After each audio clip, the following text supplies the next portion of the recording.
Assalamualaikum warahmatullahi wabarakatuh. Berjumpa lagi bersama pecinta bola sejati. Apa kabar sahabat pecinta bola sejati? Semoga hari ini kita selalu dalam lindungan Allah Subhanahu wa taala. Hari ini saya akan membagikan video 27 pemain yang dipanggil Patrick Kluivert lawan Australia dan Bahrain. Untuk mengikuti informasinya lebih lanjut, mari kita simak videonya bersama-sama. Saya ingin membahas tentang 27 pemain yang dipanggil oleh pelatih Timnas Indonesia Patrick Kluivert untuk menjadi bagian dari skuad Tim Nasional Indonesia yang akan menghadapi Tim Nasional Australia pada tanggal 20 Maret dan kemudian Tim Nasional Bahrain pada tanggal 25 Maret. Seperti yang kita sama-sama ketahui teman-teman, bahwa dua pertandingan bagi Tim Nasional Indonesia pada bulan Maret ini adalah dua pertandingan yang sangat penting untuk menentukan langkah Tim Nasional Indonesia lolos ke Piala Dunia tahun 2026. Mungkin juga langsung di round 3 atau harus berjuang lagi di round 4 sebelum nanti bisa bermain di Piala Dunia tahun 2026. Tentu harapan dan mimpi kita semua adalah agar Tim Nasional Indonesia kita bisa bermain untuk pertama kalinya di Piala Dunia. Namun tentu tidak akan mudah bagi para pemain jika mereka tidak bisa menyatu di atas lapangan. Maka itu seperti yang saya katakan berkali-kali, bahwa yang paling penting bagi para pemain dari Tim Nasional Indonesia pada saat nanti mereka dipilih untuk bermain, apakah itu sebagai starter atau sebagai pemain pengganti, mereka harus bermain dengan yang namanya visi permainan. Artinya visi permainan itu adalah bermain mengandalkan teamwork dan juga berdasarkan strategi dari sang pelatih agar adanya sinergi yang baik di antara para pemain yang bermain di lini yang berbeda. Artinya, para pemain yang bermain di lini pertahanan itu sudah harus paham apa tanggung jawab mereka. Betul, tanggung jawab mereka yang utama adalah untuk bertahan. Tapi selain itu, kita tahu bahwa di era sepak bola modern, para pemain yang bermain di lini pertahanan juga harus bisa deliver bola. Artinya harus juga bisa menyuplai bola ke depan. Karena banyak tim-tim besar itu mengandalkan permainan building from the back. Artinya membangun serangan itu dari lini pertahanan. Kemudian, pemain-pemain yang bermain di lini tengah, apa tanggung jawab mereka? Betul, tanggung jawab mereka adalah untuk menutup ruang di lini tengah. Selain itu juga harus mengalirkan bola ke lini depan. Artinya dari back line ke middle line, nah kemudian baru ke front line. Betul dong, bola itu harus diberikan ke front line. Apa tugasnya dari para pemain yang bermain di depan jika formasinya mengandalkan 3 pemain di depan? Yaitu untuk bisa turun sedikit ke tengah, menjemput bola, memulai juga sebuah proses serangan. Dan apa tugas utama dari striker?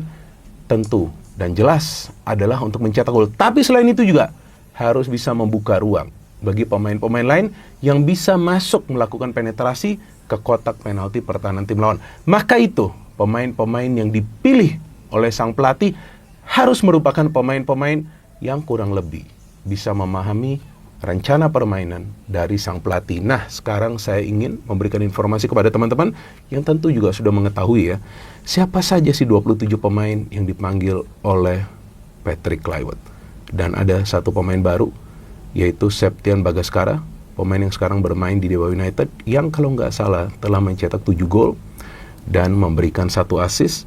Dan kita tahu sementara ini Dewa United merupakan salah satu tim yang konsisten bermain sepak bola menyerang di Liga 1, dan mereka adalah tim yang paling produktif untuk saat ini dan berada di peringkat nomor 2 untuk sementara ini. Oke, dimulai dari penjaga gawang. Ada Nadeo Argawinata, kita tahu biasa juga sebelumnya dipanggil ke Tim Nasional Indonesia. Ada Martin Pas yang sudah pasti akan menjadi pilihan utama, dan kita harapkan Martin Pas akan 110% fit. Dan ada juga Hernando Ari. Nah, mungkin teman-teman bingung kok belum ada namanya dari Emil Audero ya, karena Emil Audero belum mengambil sumpah WNI yang rencananya akan dilakukan besok. Kemudian tentu PSSI harus juga mengurus proses administrasi lainnya, yaitu setelah itu mendapatkan KTP, paspor, dan juga perpindahan federasi. Jadi belum tentu juga Emil Audero bisa menjadi bagian dari skuad Tim Nasional Indonesia untuk bisa menghadapi Australia. Sama juga ini berlaku bagi Dean James dan juga Joey Pelupessy. Padahal saya harapkan Joey sudah bisa bermain di pertandingan lawan Australia. Dan dari lini pertahanan, as usual, Il Capitano, J. Itzes, ini pemain yang memang sangat luar biasa performanya. Dari hari pertama dia membela tim nasional Indonesia. Saya masih ingat di pertandingan melawan Vietnam, begitu tenang dia, begitu cool, koordinasinya begitu baik di lini pertahanan. Ada juga Jordi Amat, wah ini sih ngeri-ngeri sedap juga ya, biasanya melakukan blunder dia. Jadi ya oke, dia memang dipanggil tapi saya gak yakin dia akan bermain dari awal. Kemudian ada Nathan Choaon yang sebelumnya dirumorkan kemungkinan tidak akan dipanggil, tapi ternyata dia masih dipertahankan. Ya mungkin masih menunggu juga ya Dean James gabung ya dengan skuad tim nasional Indonesia. Ada Miss Hilgers, oke, ini pemain yang juga kita tahu bermain di kompetisi antar klub Eropa bersama klubnya FC20 yang sebelumnya absen ya lawan Arab Saudi, dan kali ini dia dipilih. Jadi feeling saya starternya jika formasinya 4-3-3 adalah Miss Hilgers dengan Il Capitano. Ini pemain favorit saya juga sih selain Kelvin Verdong, yaitu J. Itzes. Rizky Ridho, jika formasinya dengan 3 center back, maka feeling saya Rizky Ridho akan mengisi salah satu slot center back tersebut. Muhammad Ferrari seperti biasa dipanggil, pemain yang juga merupakan rekan setim dari Rizky Ridho di Persija Jakarta. Justin Hubner, ini pemain yang menurut saya memang adalah pemain yang punya potensi menjadi pemain besar, cuma memang dia harus mengontrol yang namanya emosi. Jika dia bisa mengontrol emosinya, itu akan lebih baik lagi bagi Justin Hubner, tapi kadang-kadang kita perlu pemain yang ngeyel seperti Justin Hubner. Dan Kelvin Verdong, wow, ini seperti yang pernah saya katakan sebelumnya, ini memang pemain favorit saya. Jadi kita harus cek juga nih paru-parunya berapa nih ya, 2 atau 3, karena naik turunnya luar biasa loh, napasnya nggak pernah habis dia. Dan saya pikir yalah Kelvin Verdong sudah konsisten dan ya sejauh ini permainannya juga impresif, dan saya harapkan dia bisa mempertahankan konsistensinya dan tetap akan bermain di sebelah kiri. Pratama Arhan, oke, yang sekarang kita tahu bermain di Thailand bersama Bangkok United, kembali dipanggil. Oke, Arhan, kita harapkan jika dia diberikan kesempatan untuk bermain, dia akan bisa bermain baik. Sebagai pemain pengganti ini tentunya Shane Patinama, wah ini semakin berat bagi Shane ya untuk masuk ke lineup. Oke, termasuk salah satu pemain lama yang kembali dipanggil. Sandy Walsh seperti biasa sekarang bermain di Jepang. Kevin Dix, kita butuh 110% kita butuh yang namanya Kevin Dix, pemain yang sangat baik, dan dia harus bermain di sebelah kanan. Eliano Reinders, oke, pemain muda yang diharapkan juga bisa cepat nanti tune in jika dia dimainkan di depan. Ada Tom Hay, oke, sang profesor, kita butuh Tom Hay di tengah. Sayang sekali Joey belum tentu bermain itu lawan Australia, dan saya pikir gak akan keburu ya perpindahan federasi. Ya, tapi kita harapkan apapun bisa terjadi karena masih ada waktu sampai 13 Maret untuk bisa mendaftarkan pemain ya ke AFC. Tapi ini udah 27 pemain ya. Kemudian Ricky Kambuaya, ya kan, pemain dari Dewa United sama seperti Septian Bagaskara. Egy Maulana Fikri kembali dipanggil 11 gol kalau nggak salah. Di Liga, Marcelino Ferdinand, pemain yang mencetak 2 gol di pertandingan sebelumnya lawan Arab Saudi. Feeling saya dia akan bermain dari awal sebagai starter. Dan ada Ole Romani, tentu Ole akan dimainkan dari awal. Ragnar dipanggil tapi memang dia tidak bisa bermain lawan Australia. Dan Septian Bagaskara, saya pikir jika pun dia mendapatkan menit bermain sebagai pemain pengganti.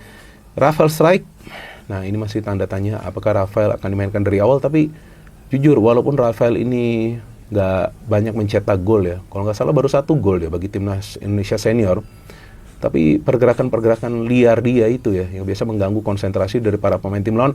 Hoki Caraka, ya kan, ini tetap dipanggil. Ramadan Sananta, ini yang beberapa kali saya katakan saya harapkan Ramadan akan dipanggil, walaupun ya belum tentu dia akan bermain di pertandingan lawan Australia. Mungkin lawan Bahrain bisa saja nanti main sebagai pemain pengganti dengan catatan Indonesia sudah unggul. Tapi Ramadan sebenarnya punya potensi menjadi pemain yang besar ya, pemain lokal yang besar, karena dia punya power dalam syutingannya dan dia juga punya kecepatan. Cuma memang salah satu kelemahan dia adalah dia jarang turun ke belakang untuk melakukan pressing atau juga bisa konsisten melakukan pressing. Tapi sekarang kan kita tahu pelatihnya sudah beda, kita tunggu apa rencana permainan dari Patrick Kluivert yang rencananya akan mendarat di Jakarta pada sore hari ini bersama dengan technical advisor atau penasihat teknis dari tim nasional Indonesia, Jordi Cruyff, yang rencananya akan diperkenalkan oleh PSSI besok sore ya. Kalau nggak salah besok sore itu antara pukul 15.00 waktu Indonesia Barat atau 16.00 waktu Indonesia Barat.